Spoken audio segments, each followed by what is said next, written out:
تو گنتی کے دو کام ایسے ہیں جو آپ کی برائی کے عزم کو بھی پارا پارا کر دیتے ہیں، اللہ کا ذکر جو ہے اور اس کے ساتھ صدقہ جو ہے، اس سے بڑی دنیا کے اندر کوئی طاقت نہیں۔ جبریل امین نے اللہ ذوالجلال سے سوال کیا، اللہ ذوالجلال دنیا میں سب سے زیادہ جو طاقتور چیز بنائی ہے صلابت کے اعتبار سے وہ کیا ہے؟ اللہ ذوالجلال نے فرمایا پہاڑ۔ کہا اس سے طاقتور بھی کوئی چیز بنائی ہے؟ اللہ نے فرمایا کہ ہاں، لوہا، لوہے سے پہاڑ کو کاٹ دیا جاتا۔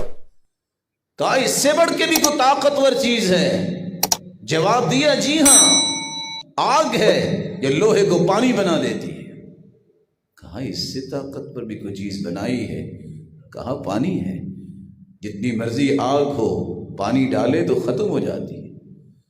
کہا اس سے بڑی کوئی طاقتور چیز ہے؟ کہا اس سے طاقتور میں نے ہوا کو بنایا ہے جو پانی کو اٹھاتی ہے، بخارات بنتے ہیں اور بارش برستی۔ کہا اس سے طاقتور بھی کوئی چیز ہے؟ جواب دیا وہ صدقہ جو خفیہ انسان کرتا ہے وہ اس سے طاقتور بھی۔ آپ نے عزم کر لیا ہے، چھٹے درجے میں پہنچ گئے ہیں، صدقہ کرے، اللہ ذوالجلال کا ذکر کرے، اور ذکر سے انسان کے اندر وہ طاقت اور پاور آ جاتی ہے کہ دنیا کی کوئی طاقت اس کا سامنا نہیں کرتی۔ استدلال لیا ہے امام ابن القیم رحمۃ اللہ علیہ نے، اتنی بڑی آگ تھی ابراہیم علیہ السلام کے سامنے کہ لوگ وہاں پھینکنے کے لیے خود بھی نہیں گئے، منجنیق میں ڈال کے سیدنا ابراہیم کو پھینکا، اور اتنی بڑی آگ لو طار علیہا طائر سقط مشویا، اگر کوئی پرندہ بھی اس کے اوپر سے گزرتا تو بھنا ہوا گر جاتا، لیکن اللہ کے ذکر نے کیا دکھایا؟ حسبی اللہ ونعم الوکیل۔ یہ کلمات اس قدر پاور والے ہیں کہ دنیا کی ساری طاقتیں اکٹھی ہو جائیں اس کا مقابلہ نہیں کر سکتی۔